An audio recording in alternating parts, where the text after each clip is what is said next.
The Jewish High Holy Days began on Friday at sunset with Rosh Hashanah, marking the Jewish New Year. So Lashana Tovah to all who celebrate. Many of you know my wife is Jewish, so we were at a Rosh Hashanah dinner last night. Apples and honey abounded. Tashalik was performed, one of the traditional rituals for moving toward repentance.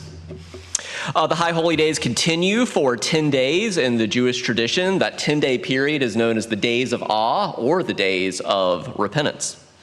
And it culminates in Yom Kippur, the Day of Atonement. So as contemporary UUs, we do, some of you are Jewish, some of you aren't, but as UUs, we seek to draw wisdom from all the world's religions, balanced with the insights of modern science. And one of the invitations this year from the Jewish tradition is to practice forgiveness and forgiveness and repentance to lay the groundwork for atonement.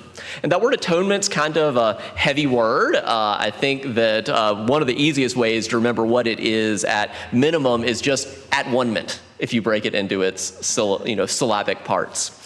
Atonement tries to make at one that which is currently broken apart.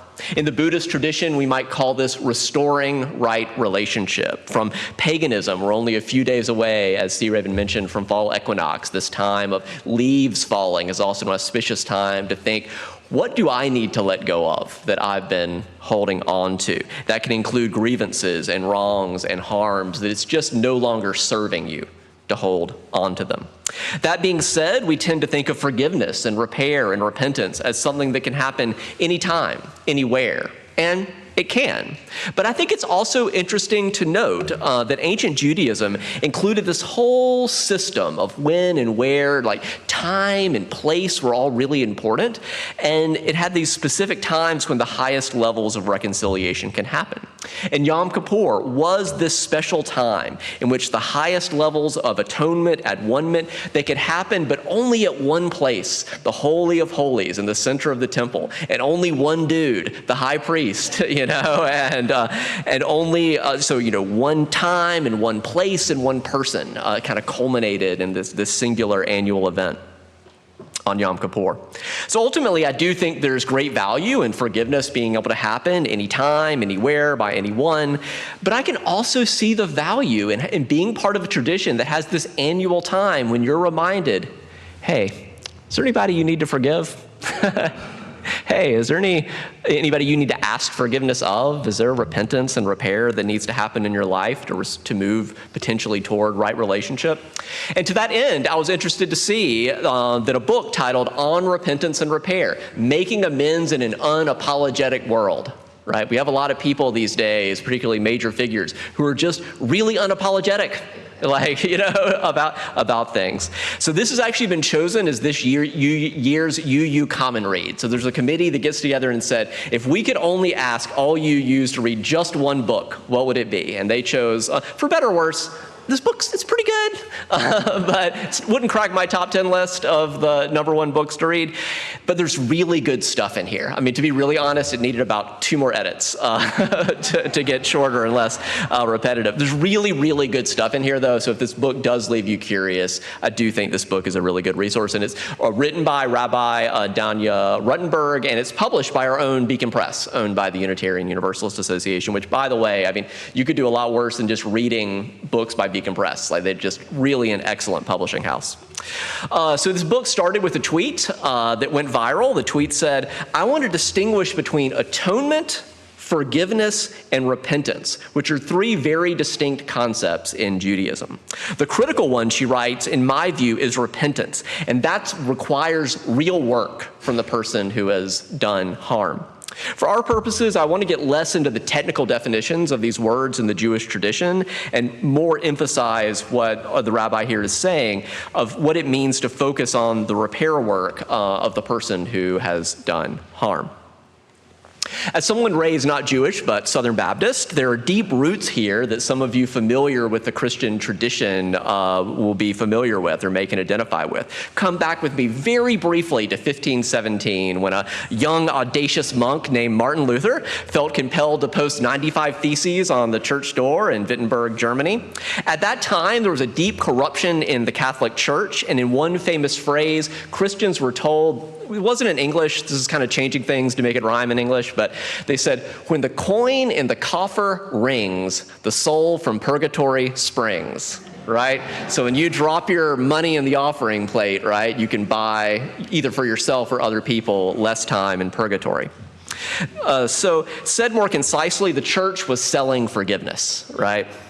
Luther found that practice deeply offensive and taught that no, salvation is not based on money, it's based on faith alone. It's nothing you do. It's grace alone, it's faith alone, all that sola fide, all those Latin words. Now, I think Luther was right that selling forgiveness is wrong, but what Luther couldn't see at the time is that going all the way to the other extreme of banking salvation on faith alone led to its own abuses. A later reformer named Dietrich Bonhoeffer said it led to cheap grace. It led to cheap grace. You know, I can just do whatever I want and just make sure before I die I slip in I'm sorry, right? If I harm you and all I do is say I'm sorry, is that really enough? Sometimes it is, actually. Some little minor infraction, I'm sorry, I didn't mean to do that. Okay. Other times, deep harm requires deep repentance and deep repair. It's not just about a leap of faith. It's not just about like what I feel in my heart. Like real work is required. And that's what Rabbi Gutenberg's book is all about. In our culture, there can also sometimes be an overemphasis on forgiveness as the only tool in the toolbox. And that's part of, if you take nothing else away from this sermon, I hope you'll see that there's a lot of tools in the toolbox of repair other than forgiveness. Because only thinking you're only, you know this phrase, if the only tool you have is a hammer, everything looks like a nail? That's what I'm trying to avoid here. It can put a lot of pressure on the person who's been harmed to move to forgiveness too quickly if you think that forgiveness is the only tool. Have you ever felt that way? I suspect many of you had, to feel pressured to forgive before you were really ready or before it was really any way to do it authentically. Well, good news, there are other options. I like this quote from the psychologist Martha Crawford. She writes, there are many ways to come to terms with harms and violations perpetrated by others. Forgiveness is only one. Holding people accountable is another response. Channeling one's energy to rebuilding oneself and supporting others is another alternative. How people heal from abuse or aggressive action is not necessarily dependent even on what they think about their perpetrator. It's more about how you come to think about yourself in the aftermath. If you really stop to think about it, this idea that the only way we can come to terms with violating or traumatic harm inflicted by another is dependent on how the victim thinks about the perpetrator, that's a strangely perpetrator-centric idea, if that makes any sense, whereas there's two in this dance. There's more than one way to move forward with your life. There's more than one way to survive, if that's not to put too fine a point on it. Or even possibly, and this is starting to get really psychological, even possibly sublimate energy and transform that into wisdom or growth, with or without forgiveness. I think this is a fairly paradigm-shifting idea for a lot of folks, that healing from harm may or may not involve forgiveness. Let me also add one more layer that's part of the cultural waters that we're raised in and that impacts us both consciously and unconsciously as we approach this area. Some of you will know the Carl Jung saying that the problem with the unconscious is that it's unconscious. So I want to just take a second just here to name just one or two of the unconscious dynamics so we can be a little more aware of them. It doesn't make them easy, it makes them a little more workable if we can kind of name these things. It's important to name here historically in the US, Durrell named reparations. We could talk about, or give me the land back, right? I don't want to hear you're sorry. Like, give me the land back if you're indigenous. So it's important to name that historically here in the US, we don't have a great track record of doing the work it takes to really move forward with authentic repentance and repair. I'll give you just one example that's pretty famous. How many of you have read Alexis de Tocqueville's Democracy in America? It was a sort of required reading when I was in college. Published in 1835, it's one of those classic books that really revisits rereading even almost 200 years later. De Tocqueville observed that our sense of individualism here in the US, and I think it's even more the case than when de Tocqueville wrote about it, our sense of individualism is so extreme, it can cause us to, quote, think that we owe no one anything and hardly expect anything from anybody. And this can all really impact how we move toward forgiveness or don't. He continues that U.S. citizens tend to, quote, form the habit of thinking of themselves in isolation and imagine their whole destiny is only in their own hands. And I think the COVID-19 is just the most recent reminder that we are all actually deeply interdependent with each other. I'll give you one more quick example.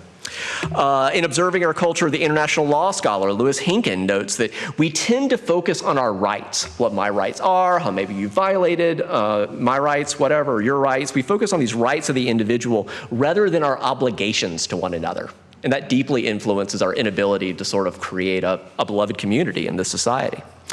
We focus on what the government can do to the individual rather than what the government should be required to offer its constituents.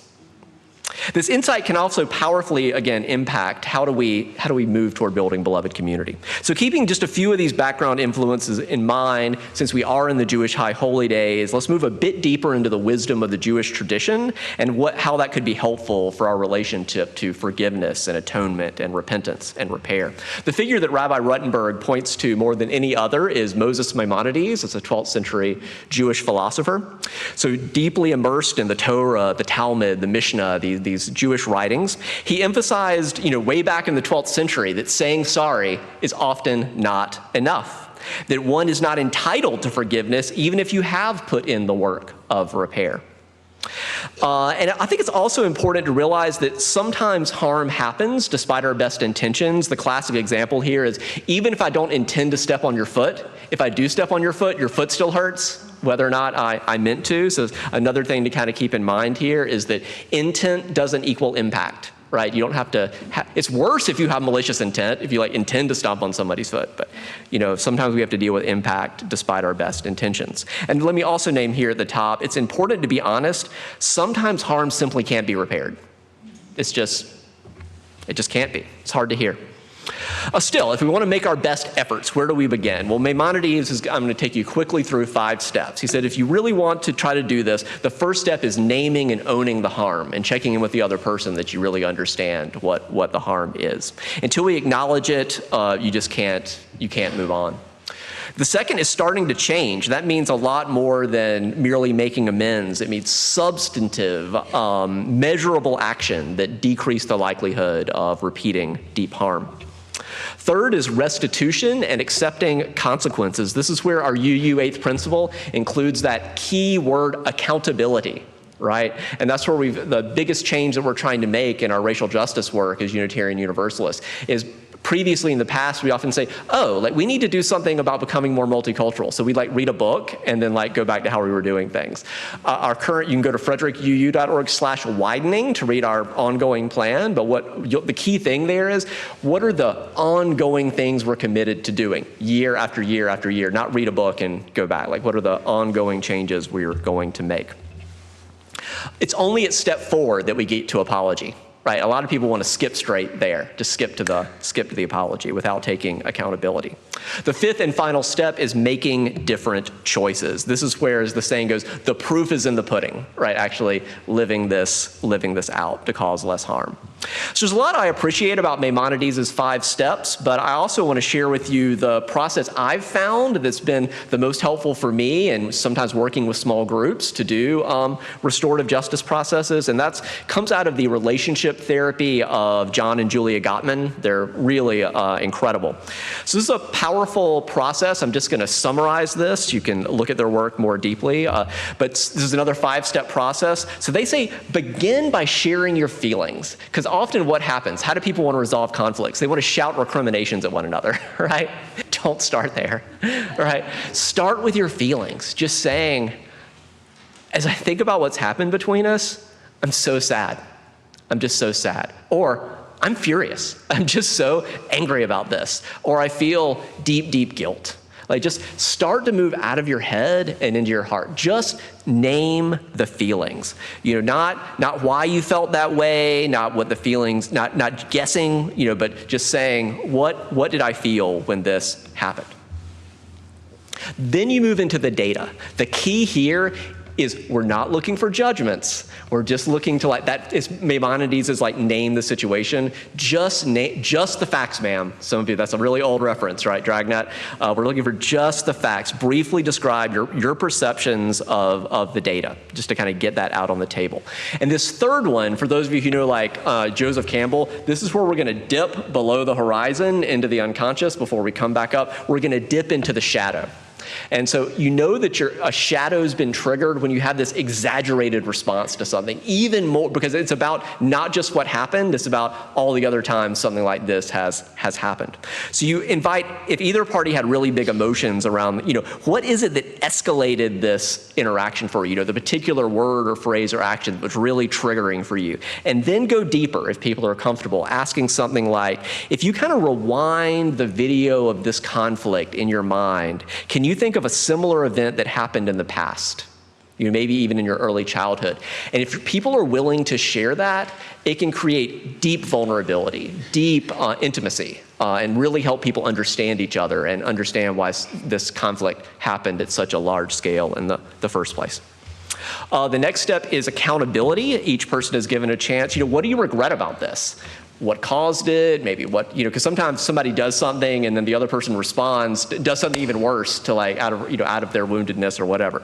So what do you regret? What was your contribution to this conflict? Anything you wish to apologize for? And the final piece is a stretch. Using an I statement, what's one thing or more that you want to commit to doing different? And I'll give you a key phrase that I've found is really helpful. You can ask of each other, what do you want, knowing you don't get everything that you want? You make a request of one another knowing that you may or may not get that, and kind of going back and forth until you have a consensus. I've found this 5-step process surprisingly effective, and I've found the kind of container it shapes is a lot more helpful than just letting people shout at each other, their kind of pre-rehearsed talking points. It can unlock some things that, so your mileage may vary. If you try it out though, let me know how it goes. I'll move toward my conclusion with a few points from the holistic psychologist, Nicole LaPera. As I read these points that have kind of emerged out of her work around similar issues, notice if one or more of these really resonates with you, either with harm you've done or harm other people have done to you that you're trying to work through. She says, remember that you can be a good person who made a bad choice. You're a good person, but you made a bad choice. This is the Brene Brown thing about guilt versus shame. Shame is I am bad. She says, don't do that. Say, I did something bad, right? I did something bad. You can be a good person who made a bad choice. You can fall into old patterns and still be healing, right? Because often healing is a spiral. It's not this linear thing. You can loop back, but still be moving forward overall on your healing journey. You can have regrets and forgive yourself for what you did in survival mode when you were deeply under stress. You can have regrets, but forgive yourself for what you did when you were in survival mode. You can have a past of toxic relationships and still have hope to create stable, secure relationships in the present, right? We all have to give up all hope of having a better past. You're not going to get a better past, but you can relate to it differently and you can still have secure relationships in the present. 2 more. You can have things you are ashamed of and still be worthy of love. You can have things you're ashamed of. This is the Brian Stevenson quote. Who works with death row inmates. He says he's deeply become convinced. We are all so much more than the worst thing we've ever done. We're all more than the worst thing we've ever done. You can have things you're ashamed of and still be worthy of love. And finally, maybe just starting with yourself this morning. Is there anything you want to say in your heart right now? I forgive myself for this. I forgive myself for blank. Sometimes it's also for ourselves that we finally forgive someone else, not for them, because some of you will know this phrase, refusing to forgive someone for long enough and hard enough, it's like drinking poison and hoping the other person dies. It's like drinking poison yourself and hoping. So sometimes we forgive other people because we need to move on. But there's a particular way, in the same breath, let me hasten to add that one of the most helpful touchstones I have in thinking about forgiveness is from Archbishop Desmond Tutu. It emerges out of the Truth and Reconciliation process of South Africa. He said he learned that the final step of forgiveness, it's not necessarily renewing the relationship. Sometimes it is, I release this relationship. I just need to be free of it altogether. I need to just forgive you, but that doesn't mean I want to be around you anymore, right? But I release this. You also don't have to make the full journey at once. In the words of one Buddhist teacher, perhaps you can open yourself to experimenting even for yourself or for another. I forgive you as much as I can in this moment. I forgive me as much as I can in this moment, and I forgive you as much as I can in this moment. So as we continue to discern, what am I called to in this Jewish high holy days or in this season of my life to respond to harm I've done, harm done to me, to you, to all of us together? Let's continue to reflect on that. Turn in your, as we sing together, I want you to invite you to rise, embody your spirit. Let's sing together.